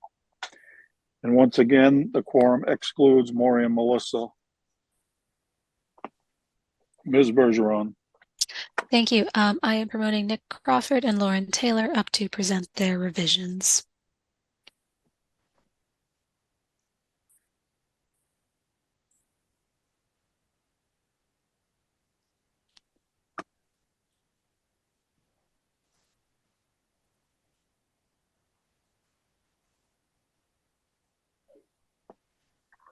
There he is. Nick, you're up, Hello, sir. everybody. Good evening. Nick Crawford from Crawford Land Management, and Lauren Taylor's here with me. So would you like me to share my screen? Yes, please. Okay, here we go. All right. Can you see that pretty well? Yes. All right. So after the last hearing, we did go back and make some revisions based on all the comments that we received. We increased, just kind of in a nutshell, we did increase the plant density across the site to, I believe, 5 to 6 or 4 to 5 feet on center. We did remove I believe there were 13 roses and sweet fern that were outside the view window that we removed and switched those species. We did remove the mulched edge along the edge of the lawn and between the lawn and the restoration area. And I'm trying to remember if there was anything else. We did shift the cedar closer towards the water, and I think those were pretty much all the revisions that we made and that were requested before. We did reduce the overall number of, or eliminate the bearberry planting in order to get the quantity of larger woody shrubs up to par of where you wanted to see them. And that's about it. All right. Lauren, do you have anything you'd like to add at this point? I would just add that we changed the note about the Vista corridor so that it reflects that that'll be a minimum 5-foot height requirement. There was a typo before that said maximum, so it's actually a 5-foot minimum in that view corridor. Thank you. Nick, you can stop sharing. Thanks. Okay. Ms. Bergeron. Thank you. Thanks to Nick and Lauren. It looks like you guys addressed all of our questions, concerns, and feedback, so much appreciated. Thank you. Excellent. Commissioner comments. Kevin. No questions, Mr. Chairman. Thank you. All right. Steve. No questions. Thank you to our petitioners for working with the staff and the staff for working this out ahead of time. Excellent. Betsy.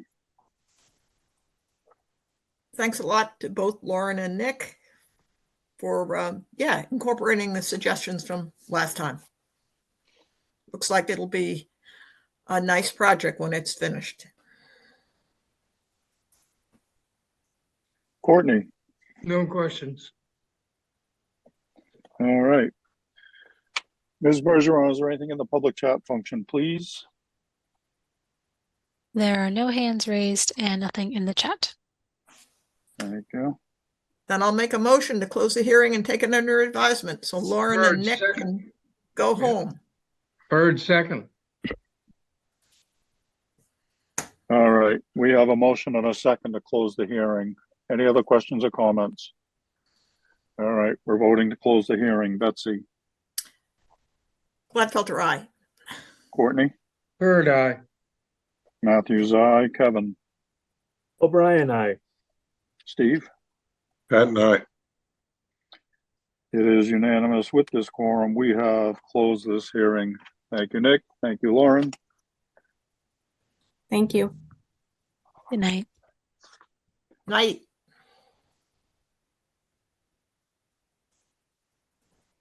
All right. Next up is a request for a certificate of compliance. Quistit Harbor House Land Trust, Inc., 71 Quistit Harbor Road and 18 Cary Lane, Falmouth, Mass. Request for a certificate of compliance for Mass DEP number 25-4396. Ms. Bergeron. Thank you. Nick is staying with us for this project. Nick, am I also promoting Joe Whaler? Oh, you're on mute, but I see you saying yes. I also see Dana Roden here. Is he just watching or should I promote him? You may as well promote him if he has something to say. Okay. But I think that Joe and I will do most of the presentation. Okay. I'll send Dana an invite if he'd like to join the panel. Okay. Okay, Mr. Chairman, I can start by giving a brief overview. Please. Okay. So this project is before the commission. The applicants are Crawford Land Management seeking a COC on the project. Compliance was requested from our department towards the beginning of the year, and staff went out in March to evaluate. For those who aren't familiar, this was a 2018 invasive species removal and restoration project. Crawford Land Management conducted the activity, and there was a lot going on out there. They've done a wonderful job. It's a very large site. The one caveat why at the staff level we did not feel comfortable granting compliance was in relation to the viability of some of the shrubs. On the property, there is a very thick grass layer. Some of the grasses may actually be a little dominant, a little aggressive, and the low bush blueberry that was planted on the site really didn't make it, in part due to the grasses, but also because it was being grazed. There were about 500 shrubs required to be put on the site, 525. The low bush consisted of about a fifth of those. Usually when the staff goes to a site, we look for 90 and above sort of percent of shrub material making it. We do know the low bush was planted, it just didn't survive, and we know that the commission and the staff for that matter really value the qualities of the shrub layers that are planted on these restoration sites in addition to the grasses. They provide a lot for wildlife habitat, their root systems are great, and it adds to the overall diversity of the landscape. So it really just comes down to a technicality on the staff side. In order for us to be consistent with other properties, we're missing a fifth of the required shrubs. So we're here to sort of introduce the project. I will send you guys the previously approved plans and narrative for those who don't recall what the project consisted of. And we're really just looking for the commission to make the determination of if this project is in compliance. Like I said, the site is very well vegetated. It's just a matter of, do you guys feel that the shrubs need to be augmented? Maybe not in totality, maybe partially, or if the site is in compliance. And Mr. Chairman, I think that Crawford and potentially Mr. Whaler would like to make a statement. Yeah. So thanks, Alyssa. I think that I'll just give like a quick overview of the activities that have kind of taken place out there. So like you said, in 2018, we did conduct the invasive species management across the entire site.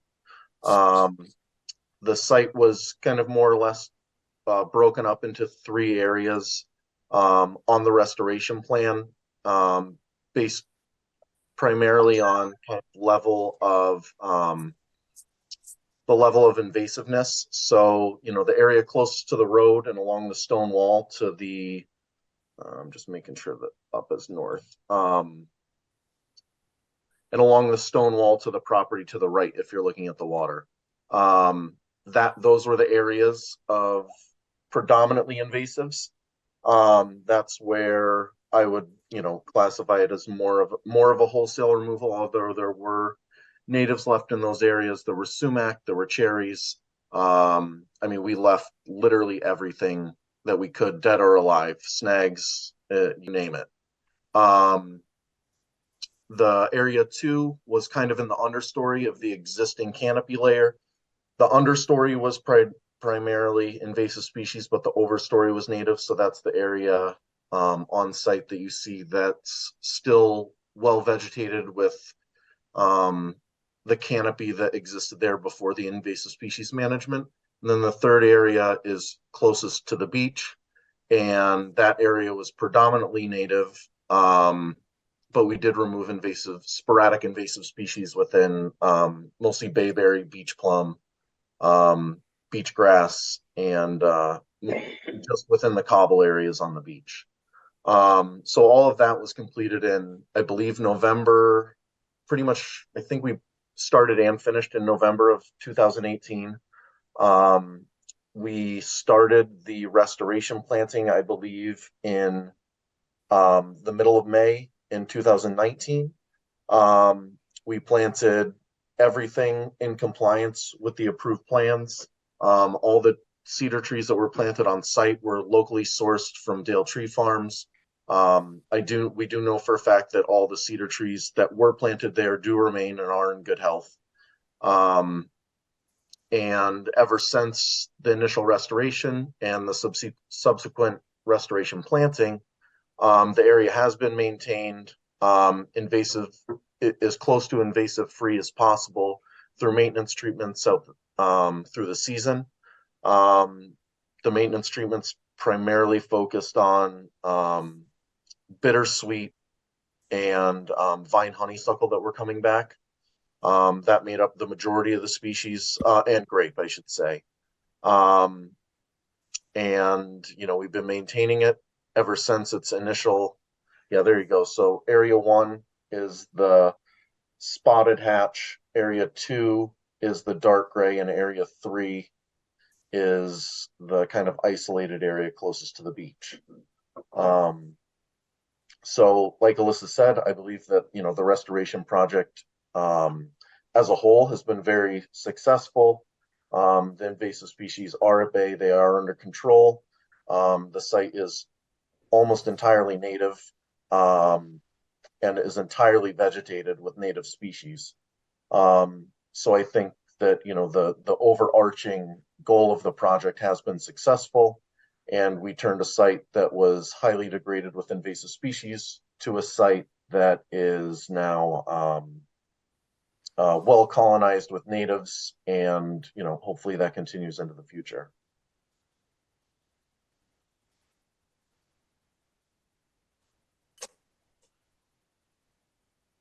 All right. Nick, you're not concerned with whatever's died off? I mean, I think that there has, this site has made it through, where it was implemented in 2018. The planting was in 19. So the plantings are 4 years old. We did go through a severe drought last year. I do believe that everything that is out there and that is established is most likely very well established if it made it through the drought. I also think that, there is between the native species that were left on site that were existing and the native species that remain on site that were planted, I believe that there's, more than enough of a robust native plant community to continue seeding in, and to continue, colonizing that area and, provide kind of succession. There's areas that are, very well vegetated with predominantly grasses. There's areas that are well vegetated with native shrubs, and then there's areas that still remain canopy. And I think that with those layers and kind of that stratification, it has all the pieces of the puzzle to be able to successfully, what am I trying to say here? What's the right word? Succeed meet the objectives of the study. Exactly. So I think that the site will change over time. It's not going to remain stagnant. It hasn't since we started. And I think that, it has all the pieces to be able to be successful well into the future and to continue to develop. Fair enough. All right. Joe, thank you for sharing, but if you would, you can stop sharing for the moment. Don't be surprised if you get asked again. Yeah, that's all right. The way it works. Do you have anything you'd like to add, Mr. Waller? Yeah, I think Nick did a good job of describing what is done. I appreciate Alyssa and the conservation agent's position on asking for a certificate of compliance from the commission. I know a lot of you guys saw this project in 2018 when we brought it forward, but just wanted to remind everyone this was an elective project. There was not a building or any other development occurring on this property. We do acknowledge that there was a loss of the blueberry, but that represents a very small percentage of the overall site. And it did provide habitat. We feel that the project has been successful restoration, as the photos show, and I'm sure most of you guys have seen in the past few years here. So we ask that the commission give us compliance on a successful restoration of this coastal property. All right. Ms. Bergeron, do you have anything you want to add at this point? Nothing to add at this point. I think the project was summarized, and like I said, I can send the commission all of the relevant plans and information that Nick was talking about. And I would just recommend, unless you felt compelled tonight, as usual, just recommending a continuance so that you guys can go out to the site and review the materials yourself. No. Let's see what the commissioners have to say. Betsy. Well, I have a question, Nick. I guess it's for you. So are you still kind of maintaining the area? I was a little concerned. I think Alyssa said that there was going to be mowing of the grass, and so what happens to the bushes that were in those areas? So, to answer your question, number one, we are not currently maintaining it because the permit is expired. So that would likely be something in the future to go through the normal processes to continue to maintain it. As for the mowing, it's not, we wouldn't go out there with just a literal flail mower or walk behind mower. It would also be handheld brush cutter. So we wouldn't be, running over plants or setting the project back by potentially, mowing species that have been planted. So it wouldn't be, we're not going to mow it in lines like a lawn. If we were able to mow it, it would be more of a, we do have photographs from when the areas were planted. We do know where the plants are, and we know that, we know the areas where we would be able to, go through with a walk behind flail mower and areas where they would need to be brushed cut by hand. But isn't that a little bit of a problem to have included these grasses that are tall enough that are hiding the woody shrubs? The switchgrass is, we've had this happen on other sites where the switchgrass is just in the native seed bank in the soil.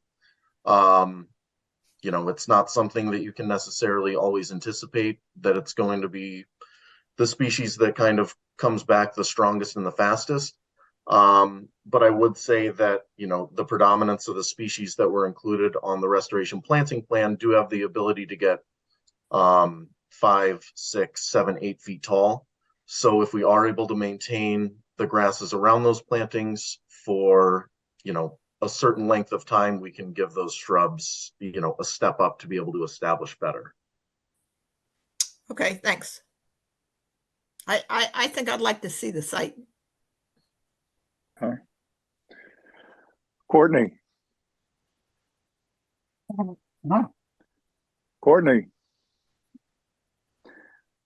Oh, All right, no. we're going to come back to Courtney. So somebody's Kevin. Oh, poor guy. No questions, Mr. Chairman. Thank you. All right. Maury. I have to agree with, I'd like to go out and look at the site. And the switchgrass does get quite aggressive. And even on, I wasn't on the quorum on one of the ones that was just up, and they're gonna be planting switchgrass.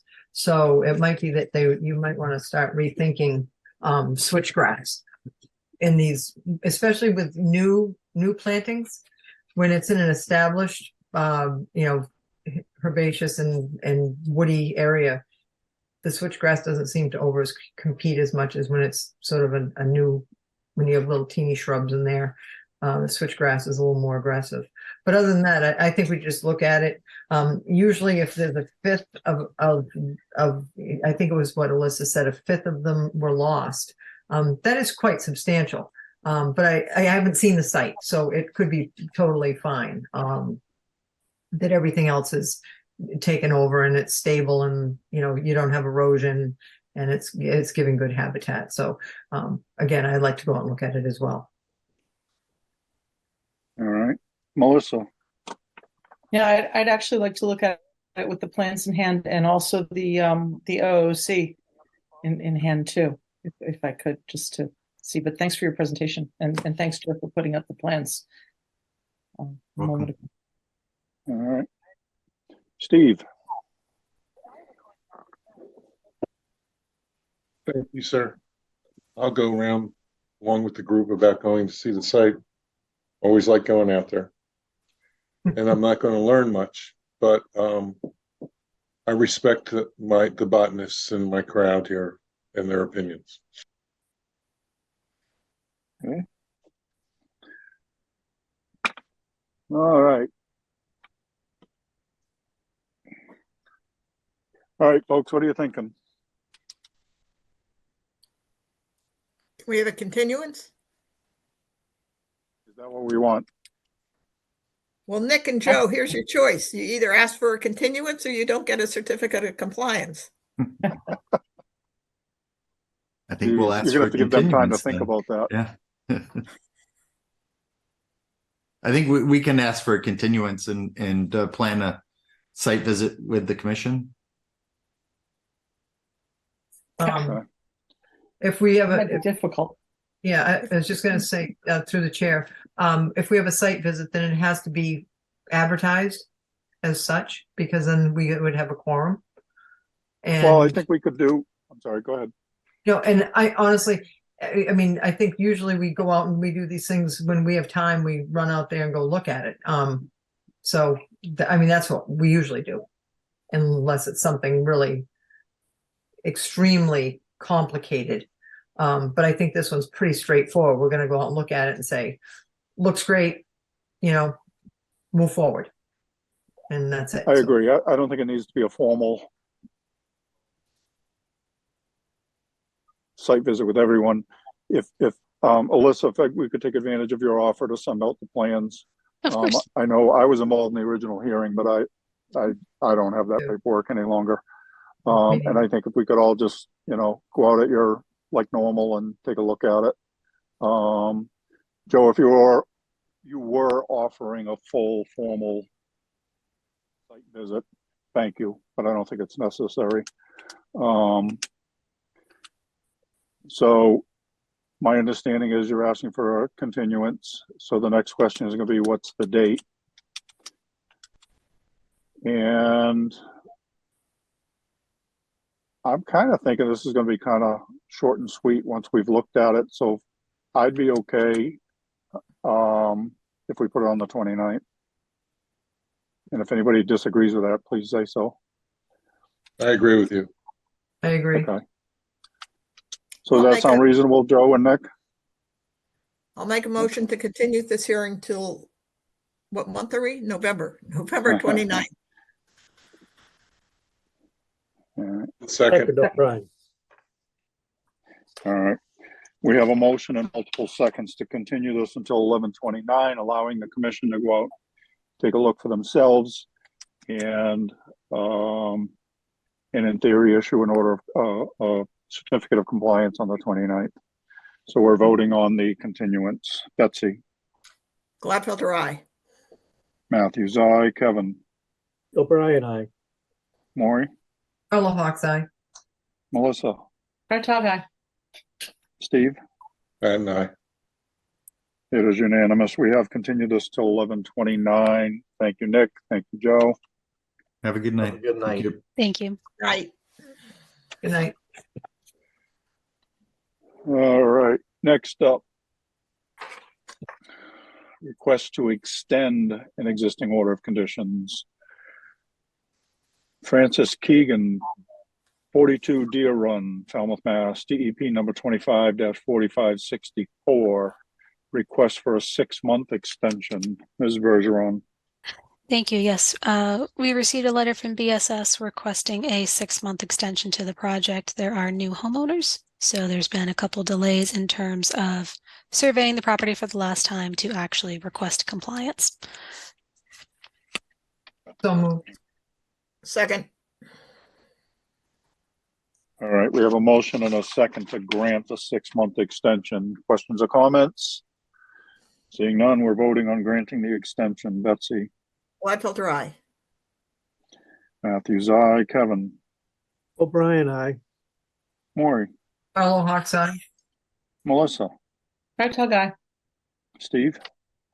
Patton, aye. It is unanimous. With this quorum, we have granted a 6-month extension. Next up is to vote orders of conditions. First up is Stephen Howlett, the only one up, 10 Inlet Lane, Falmouth, Mass. Now, Maury and Melissa, you're not on this quorum, but I'd ask if you don't mind if you'd stick around. Well, for after this. Ms. Bergeron. Thank you. Yes, this project is to reconstruct an existing licensed pier. They're going to make it a little bit shorter and adjust the elevation a bit. They will be adding float stops. There's very little water depth anyhow, but they're making it better. They'll be using light penetrating decking, and they'll be going to Chapter 91 for a minor modification. I don't think there was any special notes that we had regarding the project so far. Agree with Can I that. ask a question, Jamie? Yes. Was there a, did DMF comment on this one? I think because it was a reconstruction, they didn't have to. I think it's only if it gets bigger and changes configuration. Let me But just. there's no time of year restrictions?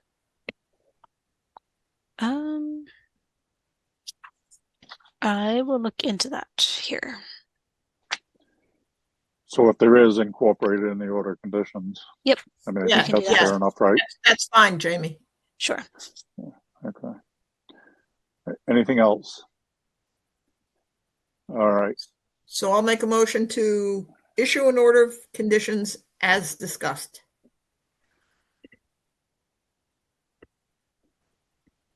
And Kevin Second, or O'Brien. Steve? Patton, second. All right. We have a motion and a second to issue an order of conditions as discussed with the minimum quorum required. Betsy? Gladfelter, aye. Matthews, aye. Kevin? O'Brien, aye. Steve? Patton, aye.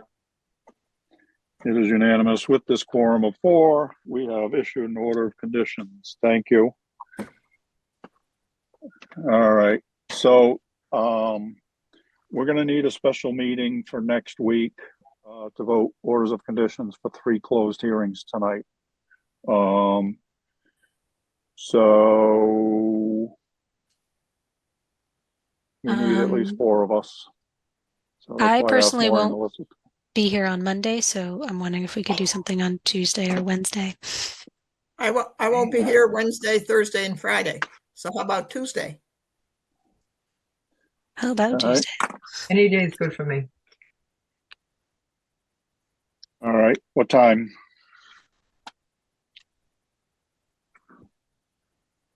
Seven o'clock. Perfect. Agreed. Seven's Be fine there. with me. Fine. 7's good for me. Okay. You're talking in This the is- evening or the morning, Jamie? Morning. 7 in the morning. You're right. No. We've got town meeting the night before. It's gonna go late. Wait a Well, minute. So what? Well, we'll have a Just quorum. wake with up, everybody. just wake up. We have a quorum, even if you can't make it. Wake up if you want to be part of the quorum. Actually, I don't think I was around for any of the things anyhow, so I wouldn't It's be what on. we just closed today. All the stuff that closed tonight. Oh, well, I was only on This is one of the them. 14th? Yes, sir. Okay. I'm going to Florida the 15th. That's why I asked. Okay. So Yeah, it's I'll gotta be be away Tuesday on I'm the gonna give you 15th something to do also. the day before. You got that, Alyssa? So we really, So we're the doing 7 14th. o'clock in the morning? 7 a.m. Steve, we'll see you bright and early. You guys are crazy. Steve will be at school. No, No, it it has to won't be be at 7 school o'clock yet. because that's what time I leave for school. It won't take too long. 7 o'clock. How many Listen, are there? 6:30? 3. And I'm only on one of them, so I probably won't be there. My apologies if I don't wake up for it. Well, we'll have Betsy, Jamie, myself, and Kevin. So we have a quorum because Steve has school. Courtney might be there. Yeah, and I can Courtney. do it on the phone. Hold on. All right, but with those of us present tonight, so Jamie, Kevin, and Maury. Steve, Yes. possibly Melissa. Does that sound right? So we'll have at least a quorum. Yes, we'll have a quorum. We're going to Good do, with that? 700. do you want to do 6:30 instead of morning? 7? Steve? I might don't want to push anybody to be up at 6:30, but that would We're up at make me available. I'm up 6:30. at 5:30, so Same here. 6:30 is fine. You're already at work, Maura. Maury's at work. I'm up at 5:30 because I have dogs that want to be up at 4:30. And we'll right. have town I meeting push it to midnight. 5:30 though. So The 14th, 7 a.m. What was the final? 7 or 6:30? Yes. No, Which one? 7's early enough. All I'll right, just go to 7 school a.m. early and do it there. Oh yeah, you could sign in from there, right?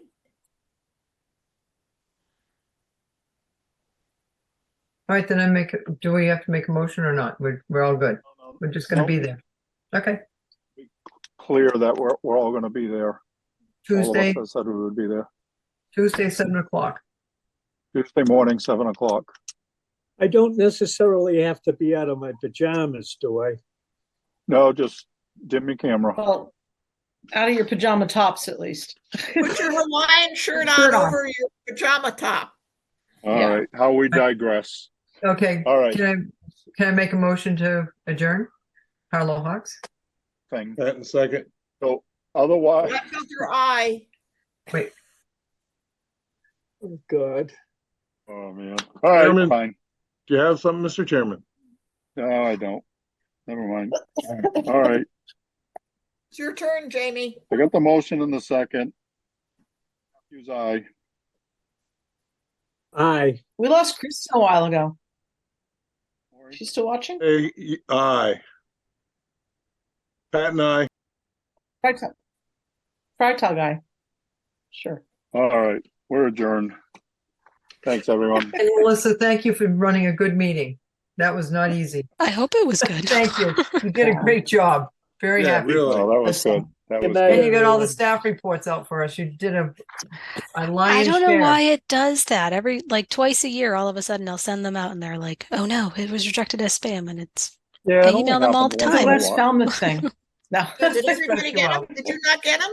More? No, I got mine. Yeah, I got Yeah, everything. I got it. I did too. Eventually. Eventually, but no, that No, I was got them right away. I got them before your text got to me. Oh, good. Yeah. So did I. So did I. anyway. Good We night, must be everyone. special, Good night, Steve. Good everyone. night. Good Thank night, you. everybody. Good night.